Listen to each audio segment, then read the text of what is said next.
మనము ವಾರಸುಲಮು దేవుని పిల్లలమైతే మనం ఏమవుతామంట? ದೇವರ ಮಕ್ಕಳು ನಾವೇನಾಗ್ತೇವೆ? ವಾರಸುದಾರರಾಗ್ತೇವೆ. ఎవరికి వారసులము? ಯಾರಿಗೆ ವಾರಸುದಾರರು? నీ పిల్లలు నీకు వారసుదారు.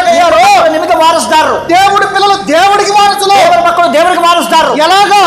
ಹೇಗೆ? దేవుని ఆత్మగా జీవించిన ದೇವರ ಆತ್ಮವಾಗಿ ಬದುಕುವಾಗ నిన్ను నా వారసుడు అన్నాడు. ನೀನು ನನ್ನ ವಾರಸುದಾರನು, నాకు సంబంధించిన సమస్తము నీదన్నాడు. ನನಗೆ ಸಂಬಂಧಪಟ್ಟದ್ದು ಎಲ್ಲವೂ ನಿನಗೆ. ఏసే కన్నడ నీకన్నాడా? ಯೇಸುಸ್ವಾಮಿಗೆ ಹೇಳಿದ್ರ ನಿನಗೆ ಹೇಳ್ತಾರ? ఏసే ఎవరు? తండ్రికి ఏసే ఎవరు? ತಂದೆಗೆ ಯೇಸುಸ್ವಾಮಿ ಯಾರ ಏನಾಗ್ತಾನೆ? ఎవరు? ಏನಾಗ್ತಾನೆ? మరి నువ్వెవరు? ಅದನ್ನಾಗ್ತಾನೆ. ನೀನೇನಾಗ್ತೀಯ ಯೇಸುಸ್ವಾಮಿಗೆ? ఎవరు? ಏನಾಗ್ತೀಯ? ఆ? ಯಾರು? అప్పుడు ఏసే మనం ఒకటే కదా. ಯೇಸುಸ್ವಾಮಿ ನಾವು ಒಂದಾಗಿದ್ದೇವೆ.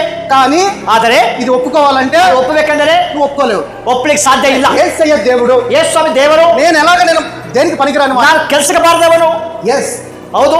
నీవు నీ శరీరంలో కనుక నువ్వు దేవుని చూస్తే, ನೀನು ಶರೀರದಲ್ಲಿ ದೇವರನ್ನು ನೋಡಿದರೆ నువ్వు నిజంగా దేనికి పనికిరాను. ನೀನು ಏನು ಕೆಲಸಕ್ಕೆ ಬಾರದವನು. ఒకవేళ నేను దేవుని ఆత్మని నమ్మి, ఒకవేళ ದೇವರ ಆತ್ಮವನ್ನು ನಂಬಿದರೆ ఏసయ్య నువ్వు ఒకటే, ಯೇಸು ನೀನು ಒಂದಾಗಿದ್ದೀಯ. నేను కూడా దేవుని కుమారుణ్ణే. ನಾನು ಕೂಡ ದೇವರ ಮಗನು. సత్యమునే తెలియజేయడానికి ಈ ಸತ್ಯವನ್ನು ತಿಳ್ಕೊಳ್ಳೋಕೆ ಹೇಳ್ತಿದೆ. ఈ సత్యమును కనుక నువ్వు తెలుసుకుంటే, ಈ సత్యం ತಿಳ್ಕೊಂಡರೆ ఈ శరీర అవసరత ఏదైనా, ನಿನ್ನ ಶರೀರ ಅಗತ್ಯಗಳು ಏನಾದರೂ ఆఫ్టర్ ఆల్ ಅದು ಅಲ್ಪ. ఇలాంటి ఒక స్పృహ కలిగి మనం జీవించాలి. ಇಂಥ ಜ್ಞಾನವುಳ್ಳವರಾಗಿ ಬದುಕಬೇಕು. తర్వాత ಮತ್ತೆ అనగా దేవుని వారసులము, దేవుని వారసులము, క్రీస్తుతో కూడా మహిమ పొందుటకు ఆయనతో శ్రమపడిన ఎడల, ఆయనతో శ్రమపడిన ఎడల క్రీస్తు తోడి వారసులము, క్రీస్తు తోడి వారసులము. తర్వాత మన ఎడల ప్రత్యక్షము కాబోవు మహిమ ఎదుట ఇప్పటి కాలము శ్రమలు ఎన్న తగినవి.